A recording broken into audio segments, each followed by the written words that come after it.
हम पंछी उन्मुक्त गगन के पिंजरबद्ध न गा पाएंगे, कनक तीलियों से टकराकर पुलकित पंख टूट जाएंगे। यहाँ पर कवि कह रहा है कि यहाँ पंछी जो है वो खुले आकाश में उड़ना चाहते हैं। आकाश की असीम जो सीमा है, वैसे तो सीमा रहित है हमारा आसमान, लेकिन असीम दूर तक वो उड़ जाना चाहते हैं। उनका जन्म ही दूर दूर तक की ऊंचाइयों को नाप लेने के लिए हुआ है। इसलिए यहाँ पर कह रहे हैं कि हम पंछी उन्मुक्त गगन के।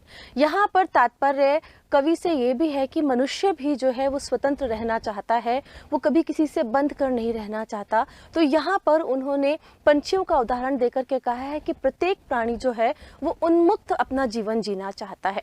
उसे अपने जीवन में किसी प्रकार की बाधाएं या किसी प्रकार की रोक टोक पसंद नहीं आती।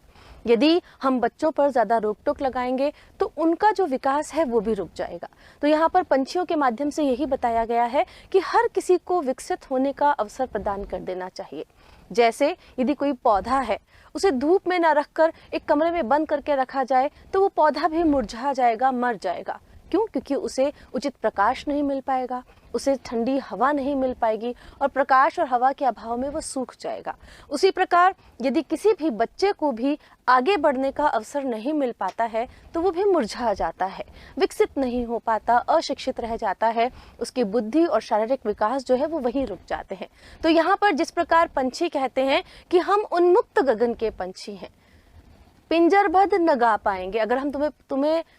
अगर तुम हमें पिंजरे में बंद कर लोगे तो हमारा मीठा स्वर तुम नहीं सुन पाओगे। क्यों? क्योंकि हम दुखी हो जाएंगे, हम अपने पंखों को आकाश की हवा से छू नहीं पाएंगे। जब कोई व्यक्ति दुखी होता है, उसकी खिलखिलाहट, उसकी हंसी और उसके चेहरे की चमक जो है वो सब खत्म हो जाती है। उसी प्रकार यदि पंछी को पिंजरे में बंद कर दिया जाए बच्चों, तो उसका स्वर नहीं सुन पाते। पंछियों की आवाज़ कितनी मीठी होती है। जब वो सुबह सुबह खुले आसमान में पेड़ की शाखाओं पर बैठे हुए कूजते हैं तो उनका कलरव कितना प्यारा लगता है। और अगर यही इन्हें किसी पिंजरे में बंद करके रख दिया जाए तो उनका कलरव हमें सुनाई नहीं देता। तो आप क्या चाहते हैं कि किसी बच्चे की उन्मुक्त हंसी को हम रोक दें, किसी बच्चे की ऊंची उड़ान को हम रोक दें? नहीं ना। तो यही भावना यहाँ व्यक्त की गई है कि अगर हमें पिंजरे में बंद कर दिया तो चाहे वो सोने का ही पिंजरा क्यों ना हो, उसके सोने की तीलियों से, जो पिंजरे में लोहे की तीलियां या सोने की जो तीलियां हैं, उससे टकराकर हमारे पंख टूट जाएंगे। क्योंकि हमारा स्वभाव है उड़ना, हम अपने पंख तो फड़फड़ाएंगे ही ना, क्या पता हमें उड़ने को मिल जाए। ये सोचकर पंछी कह रहा है कि हम तो उन्मुक्त गगन में उड़ने के लिए बने हैं। अगर हमें बांध कर रख दिया जाएगा तो हमारे मीठे स्वर जो हैं वो अवरुद्ध हो जाएंगे, रुक जाएंगे। हम पिंजरे में बंद होकर हम किलकारी नहीं मार पाएंगे। और यदि पिंजरे में बंद भी कर दिया तो जब हम अपने पंखों को फड़फड़ाएंगे तो सोने के, चाहे वो पिंजरा लोहे का हो या सोने का हो, सोने का पिंजरा भी हमें आकर्षित नहीं करेगा। उनकी तीलियों से टकरा कर के हमारे पंख टूट जाएंगे। फिर आगे क्या कह रहे हैं वो? हम बहता जल पीने वाले मर जाएंगे भूखे प्यासे, कहीं भली है कटुक निबोरी कनक कटोरी की मैदा से। वो कह रहे हैं कि चाहे तुम हमें खाना पीना मत दो, चाहे तुम हमें बहलाओ मत, पर हमें स्वच्छंद रहने दो, स्वतंत्र रहने दो। हम इधर से उधर उड़ते हुए, लंबी उड़ान भरते हुए नदियों का बहता हुआ जल पीने वाले हैं। हमें कोई रोक नहीं सका है, हमें कोई बांध नहीं सका है। और अगर हमें बांध दोगे तो हमारा जीवन वहीं रुक जाएगा। हम दूर दूर की उड़ान भर कर रास्ते में जो नदी और जो झरने आते हैं उसका जल पीने से हमारा मन प्रसन्न होता है। अगर तुमने हमें बांध के रख दिया तो फिर चाहे तुम मुझे सोने की कटोरी में भी खूब प्यारी प्यारी सी चीज़ें खिलाओ, तब भी हम नहीं, हमारी भूख प्यास जो है वो मिट पाएगी। वो क्या कह रहे हैं? कहीं भली है कटुक निबोरी, कि स्वतंत्र रह करके कड़वी नीम की निम्बोली खाना भी कहीं ज़्यादा बेहतर है परतंत्रता की सोने की कटोरी में बने हुए मीठे मीठे पकवान या मिष्ठान्नों से। वही बात बच्चों हमारे जीवन के साथ भी जुड़ी हुई है। जब तक हम स्वतंत्र हैं, अपनी मर्जी से अपने जीवन के लक्ष्यों को प्राप्त करने के लिए हम उन्मुक्त रहते हैं, हम उत्साहित रहते हैं, हमारे अंदर एक जोश भरा रहता है। पर यदि हमसे कोई ज़बरदस्ती काम करवाने की कोशिश की जाती है तो हमारा उत्साह भी खत्म हो जाता है।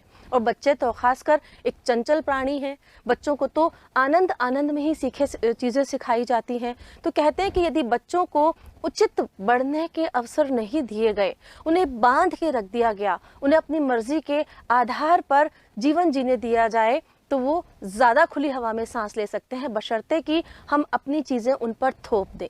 अगले जो पंक्तियां हैं उनमें क्या कह रहे हैं कवि? स्वर्ण श्रृंखला के बंधन में अपनी गति उड़ान सब भूले, बस सपनों में देख रहे हैं तरु की फुनगी पर के झूले।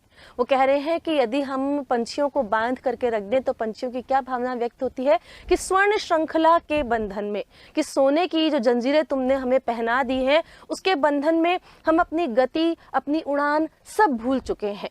क्यों? क्योंकि व्यक्ति का स्वभाव है हंसना, खिलखिलाना, उन्मुक्त रहना। पंछी का स्वभाव है उड़ना और दूर तक असीमित आकाश में उड़ते चले जाना। अगर हमने उन्हें बांध कर रख दिया है तो वो अपनी इस उड़ान को भूल जाते हैं।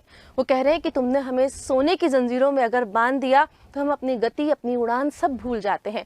बस सपनों में देख रहे हैं कि हम किसी वृक्ष की ऊंची से ऊंची शाखा पर बैठे हुए हैं और उसके हवा के चलने पर हम उस फुनगी पर झूला झूल रहे हैं। मतलब हमारी जो उन्मुक्त हंसी है, हमारी जो उन्मुक्त उड़ान है, उसको तुमने यहाँ पर बांध दिया है और उस बंध जाने पर हम केवल सपने में ही यह देख रहे हैं कि हम किसी विशाल ऊंचे वृक्ष की सबसे ऊंची टहनी पर बैठे हैं और वहाँ पर हवा के चलने के कारण हम उन डालियों पर झूला झूल रहे हैं। ऐसे थे अरमान की उड़ते नीले नभ की सीमा पाने, लाल किरण सी चोंच खोल चुगते तारक अनार के दाने। अब वो क्या कह रहे हैं कि अगर पंछी को हमने गुलाम बना लिया है, पिंजरे में बंद करके रख दिया है, तो उनकी क्या भावनाएं व्यक्त हो रही हैं यहाँ पर कि उनके अरमान थे कि वे उड़ते चले जाते नीले नभ की सीमा पाने, कि नीला जो आसमान है, हमारी छत है आसमान की, उसकी सीमा को ढूंढते। जबकि हमारा जो नभ है, हमारा जो गगन है, वो असीमित है, उसकी कोई सीमा ही नहीं है। तो वो कहते हैं कि हम दूर तक उड़ते चले जाते, अपनी लाल किरण सी चोंच खोलकर चुगते तारक अनार के दाने। कि जिस तरह सूर्य की किरणें पृथ्वी पर दूर से यहाँ तक आती है, वैसे ही उन तारों तक हम पहुंच जाते और उन्हें हम अनार के दाने समझ करके खा जाते। मतलब वो इतने ऊपर तक उड़ जाना चाहते हैं, इतने स्वच्छंद रूप में आगे बढ़ जाना चाहते हैं, पर यदि हमने उनकी गति और सीमाओं को उन्हें बंधन में डाल करके रोक लिया है तो ये सारी बातें उनके सपने ही रह जाते। वो कहते होती सीमाहीन क्षितिज से इन पंखों की होड़ा होड़ी, या तो क्षितिज मिलन बन जाता या तंती सांसों की डोरी। वो क्या कह रहे हैं कि तुम हमें खुला छोड़ देते, तुम हमें बांधते नहीं, बंधन में ही रखते, तो सीमाहीन क्षितिज से हमारे पंखों की होड़ा होड़ी होती। मतलब हम प्रतियोगिता करते एक दूसरे से आगे निकलने की। और क्षितिज क्या होता है? जहाँ पर धरती और आसमान का मिलन होता है बच्चों, उसको क्षितिज बोलते हैं। पर ऐसा कोई संसार में स्थान नहीं है जहाँ पर धरती और आसमान मिलते हों, तो वो असीमित आकाश में उड़ते चले जाते। वो कह रहे हैं कि हम उस क्षितिज को ढूंढने चले जाते और एक दूसरे से प्रतियोगिता करते, एक दूसरे से आगे बढ़ने की होड़ में लग जाते। तो कह रहे हैं या तो क्षितिज मिलन बन जाता, कि या तो हम उस क्षितिज से मिल जाते या फिर हमारी सांसें जो है वो उखड़ जाती। लेकिन हम रुकना नहीं चाहते, हम बंधना नहीं चाहते, हम बंधन में रहना नहीं चाहते। हमारा स्वभाव है स्वच्छंद रहना, उड़ते चले जाना, खुली हवा में सांस लेना, अपनी आवाज़ की प्यारी मीठी जो हमारी आवाज़ है उससे पूरी प्रकृति को सुशोभित कर देना। वो क्या कह रहे हैं आगे?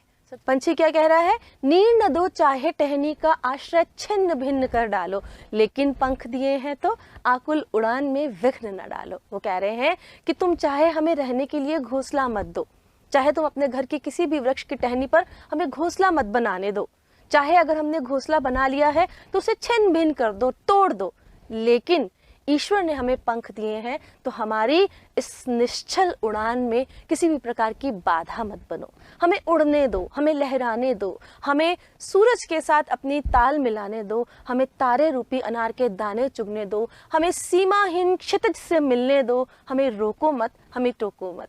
तो बच्चों, यहाँ पर इस कविता के माध्यम से शिवमंगल सिंह सुमन ने ये समझाने का प्रयास किया है कि हमारे नन्हे नन्हे बालक जो हैं उनके भी लक्ष्य जीवन के बहुत ऊंचे ऊंचे स्तर तक जा सकते हैं, बशर्ते कि हम उन्हें स्वतंत्रता से पढ़ने दें, उन्हें आगे बढ़ने दें। आपने देखा होगा कि हमारे यहाँ बहुत से बच्चे जो है छोटी छोटी सी दुकानों पर, होटलों पर या ठेले पर काम करते हुए आपको दिखाई दे जाएंगे।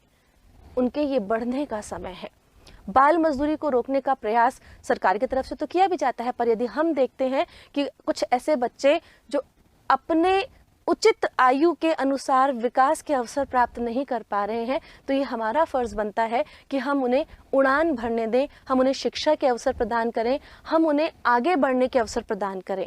ये नन्हे नन्हे बालक जो हैं, इन्हें ईश्वर ने बहुत बुद्धि दी है, इन्हें आगे बढ़ने का अवसर प्रदान करना हमारा फर्ज बनता है। तो जिस तरह एक पंछी बंध कर नहीं रहना चाहता, चाहे हम उसे कितना भी लोभ दे दें, कितना भी लालच दे दें, चाहे हम उसे सोने के पिंजरे में बंद कर दें, चाहे हम उसे तरह तरह के मिष्ठान और पकवान खिलाएं, पर फिर भी उसका स्वभाव है उड़ना और असीमित आकाश को छू करके आना, वैसे ही बच्चों के लिए हमारा कर्तव्य है उन्हें प्रगति के अवसर देना, उन्हें शिक्षा के अवसर उपलब्ध करवाना।